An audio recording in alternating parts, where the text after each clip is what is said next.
Hello everybody, today I'm going to be talking about G2A.com and other gray market sites. For those of you who think I'm going to shill for G2A.com like quite a few other YouTubers and whatnot, not going to happen.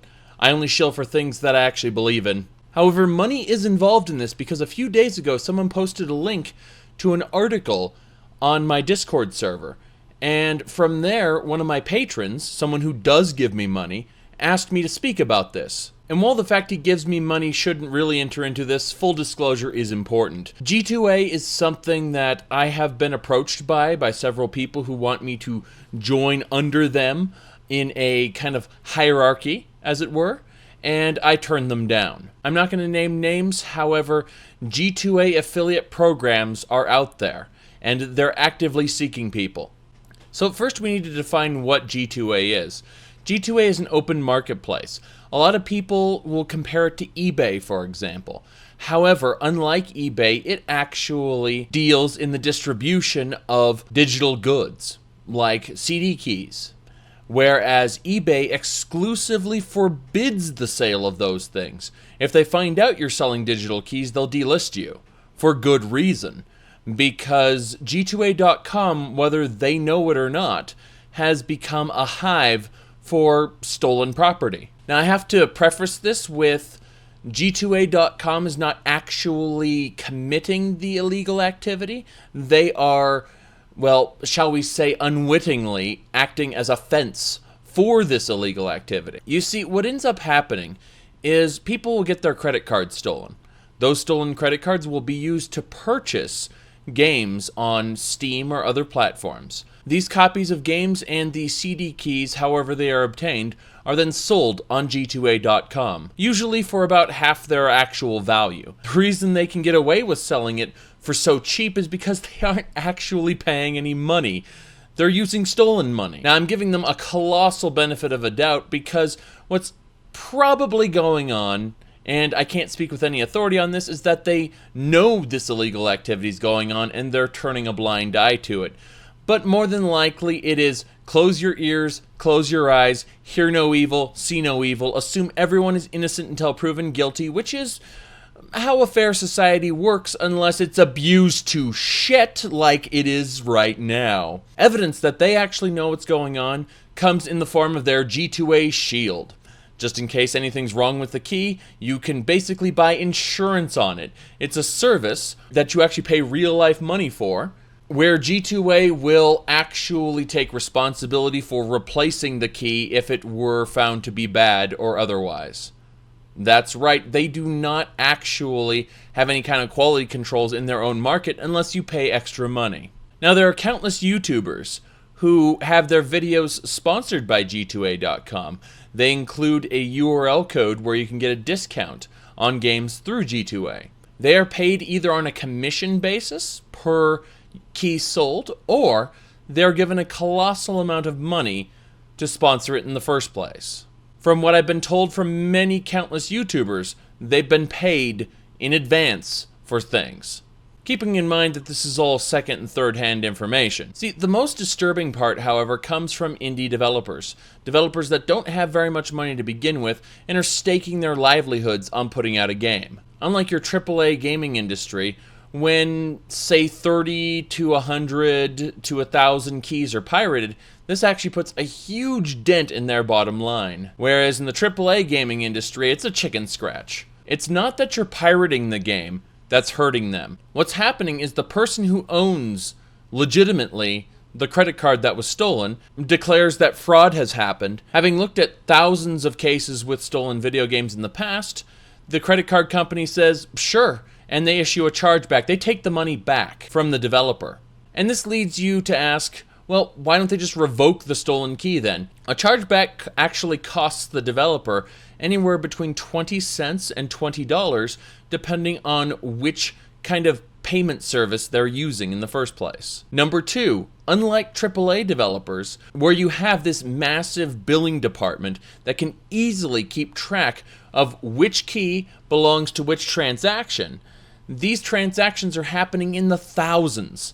And that means that the developers are getting money, then they're having that money taken away again, plus an additional 20 cents to $20. And then whoever is using G2A to put up their keys still has the money, because it's very difficult to track. When the developers contact G2A about this, about the fact that G2A more or less has about 100,000 or more in their money, G2A can only say, well, these are independent partners who are putting things up. We're just a marketplace. We don't have any responsibility in this. And I would dare say that a court may find them with responsibility after all. However, it would take a court case to discover whether that was true or not. Not a good situation. Not a good situation. G2A went on to say basically that you could avoid these chargebacks and problems by going through the exclusive G2A payment service. In other words, use G2A exclusively to pay for things, and then you don't have to worry about that kind of stuff anymore. Basically holding them hostage. Anyway, this is why you will never, ever see me promoting G2A.com.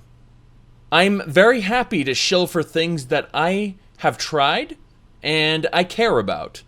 And I can tell you right now that G2A.com's whole business model, its practices, the practices of its associates, have been detrimental to things I care about. And therefore I count myself as one of the enemies of that service as a result. An opponent, if you will. I will not support the business practices of G2A.com, and I highly recommend that other people join me. Pillars of the community such as Total Biscuit have been outspokenly against G2A.com, and I'll go ahead and provide a link in the video description to the Co-optional podcast where he does talk about this topic. The long and short of it is that eBay banned the sale of digital goods for a reason, because ultimately they knew it would have been used in the way that G2A.com is being used. And it doesn't profit G2A to actually keep an eye on their business practices, to keep track of their associates and make sure that the goods are coming from a legitimate source. As long as they get their cut, they seem to be happy. When a developer comes and says, what the hell's going on? According to what I've heard, the developer has been ridiculed. There are many partners who are just not happy with the business practices of G2A.com, but they're simply getting paid too much money, and like a bribe causes them to look the other way. Now, I'm not going to say that they have shitty morals for doing that. I'm not saying that they don't have the luxury to close their eyes and ears just like G2A.com does to its own affiliates. But I'm here to challenge everyone. Do your own research. Look this topic up yourself. Listen to the various people involved in this. This is not eBay, because eBay forbids these practices. If eBay finds out you're going to do this kind of stuff, they will delist you. It doesn't really hurt the AAA gaming industry that much, but it does significant damage to certain members of the indie community. And honestly, indie developers are our only hope from breaking free from the monstrosities of EA, Ubisoft, Microsoft, and Sony. I'm not saying these publishers don't produce anything, but we need creativity outside of the sphere of some kind of focus-tested, sterile, this is what's popular, therefore we should do radio towers. We'll all do radio towers to uncover parts of the map. Oh, game shows are back. We must make games about game shows. Wheel of Fortune. Oh, what's this retro tech is in? Everyone, it's time to do World War I. Support your local indie developers by buying on official sanctioned sources like Steam, GOG, Humble Bundle, Bundle Stars. These are trusted sources. They do not accept gray market keys.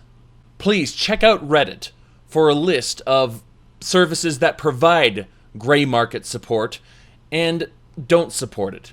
Whilst I'm not going to say this myself, Total Biscuit has been quoted as saying something along the lines of, you're doing less harm by pirating it than you are from ordering from G2A.com. I'm just repeating that line. I'm not saying it myself, but those are words to consider. There'll be links in the video description. I don't expect a lot of you to like this video, but it had to be made. And I thank my patrons at patreon.com/Sahakaran for suggesting this topic to me. One way or another, thank you all for watching, and y'all have a good one. Got this Zero little action figure here. So, yeah, it just sits next to my computer all the time. That tells you something about how much of a ridiculous Mega Man fan I am. Okay?